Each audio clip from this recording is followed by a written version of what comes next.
पत्रकार बंधुओं को नमस्कार।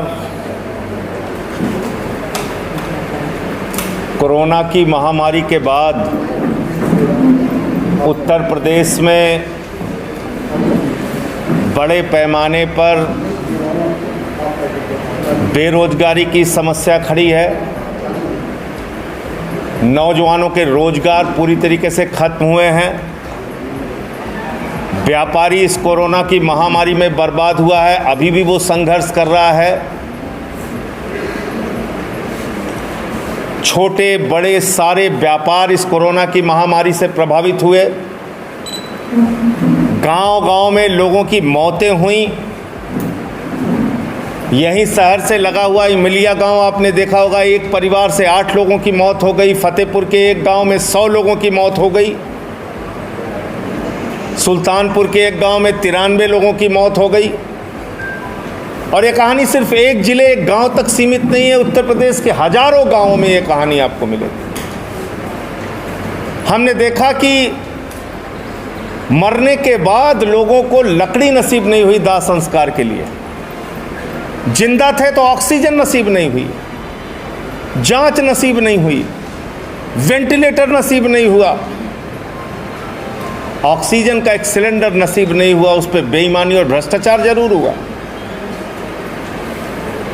तीसरी लहर का खतरा पूरी दुनिया आपको बता रही है। दिल्ली की सरकार ने, आदरणीय अरविंद केजरीवाल जी ने तीसरी लहर की तैयारी भी अपनी शुरू कर दी। लेकिन उत्तर प्रदेश में इस वक्त क्या हो रहा है? जब चिंता करनी चाहिए थी कि अनाथ बच्चों को कैसे पालन पोषण किया जाएगा, जब चिंता करनी थी कि युवाओं को कैसे रोजगार दिया जाएगा, जब चिंता करनी थी कि छोटे बड़े व्यापारियों का जीवन कैसे पटरी पर लाया जाएगा, जब चिंता करनी थी कि उत्तर प्रदेश में इस कोरोना की महामारी के बाद जो तीसरी लहर आ रही है उसकी तैयारी कैसे करनी है, उत्तर प्रदेश की पूरी सरकार और भारतीय जनता पार्टी आपस की लड़ाइयों में व्यस्त है, खींचातानी में व्यस्त है। किसकी पार्टी मजबूत है, किसकी पार्टी कमज़ोर है, आपस में लड़ने भिड़ने, विधायकों की तोड़ फोड़, मंत्री कौन बनेगा कौन नहीं, कौन मुख्यमंत्री रहेगा नहीं रहेगा, इसकी पूरी लड़ाई चल रही है भाजपा में। और संजय सिंह कहते थे तो मुकदमा हो जाता था। 14 मुकदमे करा दिया आदित्यनाथ जी मेरे ऊपर। लेकिन अब तो भारतीय जनता पार्टी के शीर्ष नेतृत्व ने, BL संतोष और उनके तमाम पदाधिकारियों ने उत्तर प्रदेश आके बाबा जी के कार्यों की समीक्षा की और उन्होंने भी ये माना कि उत्तर प्रदेश सरकार फेल हो गई है। सिटकिनी बंद करके, दरवाज़ा बंद करके एक एक मंत्री से पूछा गया आदित्यनाथ का काम कैसा है, योगी सरकार का काम कैसा है, एक एक विधायक से पूछा गया, एक एक पदाधिकारी से पूछा गया। इसका मतलब जो बात मैं पिछले काफ़ी लंबे समय से कह रहा हूं कि आदित्यनाथ जी की सरकार हर मोर्चे पर फेल है, आज वो बात भारतीय जनता पार्टी का शीर्ष नेतृत्व भी मान रहा है और इसी के कारण उनके कार्यों की समीक्षा हो रही है। BL संतोष जी भारतीय जनता पार्टी के संगठन के मंत्री हैं, पूरे देश में कहीं भी समीक्षा कर सकते हैं, लेकिन नहीं, उत्तर प्रदेश जहां की हालत बद से बदतर पहुंचा दी आदित्यनाथ जी, उसकी समीक्षा हो रही है। अब तो मैं कहना चाहता हूं, जब मंत्री आपके खिलाफ हैं आदित्यनाथ जी, विधायक आपके खिलाफ हैं, केंद्रीय नेतृत्व भारतीय जनता पार्टी का आपके कार्यों की समीक्षा कर रहा है वो आपके खिलाफ है, तो जब पूरी की पूरी बीजेपी आपके खिलाफ है, उत्तर प्रदेश की जनता आपके खिलाफ है, कोरोना की महामारी से लोग त्रस्त हो चुके हैं, तो अगर जरा सी भी नैतिकता आपके अंदर है तो आप ये पद छोड़ दीजिए, इस्तीफा दे दीजिए अपने पद से, उत्तर प्रदेश पे रहम कीजिए। अब कम से कम जब पूरी पार्टी, विधायक, जनता, सरकार सब मान रही है कि आप किसी काम के नहीं हैं, कोई भी काम आप उत्तर प्रदेश की जनता के लिए नहीं कर पा रहे हैं, तो आप अपना पद छोड़ दीजिए, मुख्यमंत्री के पद से इस्तीफा दे दीजिए। लेकिन ये वक्त है उत्तर प्रदेश को इस महामारी से उबारने का, ये वक्त है उत्तर प्रदेश के लोगों की स्वास्थ्य की चिंता करने का, ये वक्त है इस महामारी में अनाथ हुए बच्चों की चिंता, व्यापार की चिंता, उनके परिवारों की चिंता, जो लोग मारे गए हैं उनकी चिंता करने का। ये आपस की लड़ाई झगड़े में आप उत्तर प्रदेश की जनता का वक्त मत बर्बाद कीजिए।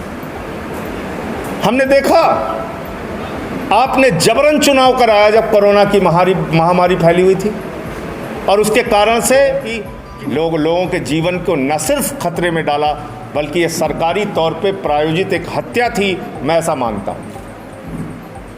तो इसलिए पहली बात तो ये थी, और दूसरी बात कल पर्यावरण दिवस है।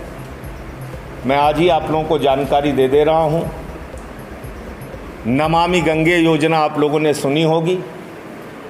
उस नमामि गंगे योजना का सच क्या है, मैं काशी में अपने साथियों के साथ दौरा करके आया हूँ, और उसका पूरा सच मैं कल पर्यावरण दिवस के दिन आपके सामने रखूँगा कि किस तरीके से गंगा मैया के साथ उत्तर प्रदेश की सरकार और नमामि गंगे के हजारों करोड़ रुपए की योजना को बंदरबाट और भ्रष्टाचार की भेंट चढ़ाया जा रहा है, और गंगा दिन प्रतिदिन मैली से मैली होती जा रही हैं। और इसके पीछे किसी और का नहीं, इस उत्तर प्रदेश की सरकार का सीधा जिम्मा जाता है, जिसने वादा किया था गंगा की सफाई का, जिसने वोट मांगे थे गंगा के नाम पर, जिसने कहा था कि हम गंगा को स्वच्छ और निर्मल बनाएंगे। आज उन्होंने गंगा की हालत क्या की है, ये काशी में मैं देख के आया हूँ, और कल विस्तार से इसके वीडियो सहित तमाम प्रमाण मैं आपके सामने रखूँगा कल पर्यावरण दिवस के दिन। आज एक विषय और है जिसको लेके मैंने बहुत पहले कहा था, 69,000 शिक्षकों की भर्ती का मामला। और उस शिक्षक भर्ती में आपने देखा होगा कि बड़े बड़े प्रचार और विज्ञापन आदित्यनाथ जी के द्वारा किए गए। 4 लाख नौकरियां, 4 लाख नौकरियां, और उन 4 लाख नौकरियों में 69,000 शिक्षक जुड़े हुए हैं। उनको अभी तक नियुक्ति नहीं मिली कहीं पे, और एक घोटाला लगा गया। क्या किया इन्होंने? आरक्षण का घोटाला कर दिया। पिछड़े वर्ग के लिए जो आरक्षित सीट थी उसको जानबूझकर, क्योंकि कोर्ट में ये मामला उलझा रहे, क्योंकि नियुक्तियां ना मिल पाएं, ये किसी भी सरकार को पता है सामान्य तौर पे कि जो आरक्षण का कोटा है वो आपको देना ही देना है, और अगर आप नहीं देंगे तो कोर्ट में बात जाएगी और आपकी भर्ती रुक जाएगी। लेकिन जानबूझकर जो पिछड़ा वर्ग के लिए 27% आरक्षण है, उस आरक्षण के कोटे को उल्टे सीधे तरीके से भरा गया। जो कोटा है उसके हिसाब से नौकरियां नहीं दी गई, शिक्षकों की भर्ती नहीं की गई, और इसी के कारण आज एक बड़ा मामला सामने आया, शिक्षक भर्ती का घोटाला। उस पर सरकार तत्काल निर्णय लेके और 69,000 शिक्षकों की भर्ती उनको करना होगा, और वो उनको करना चाहिए।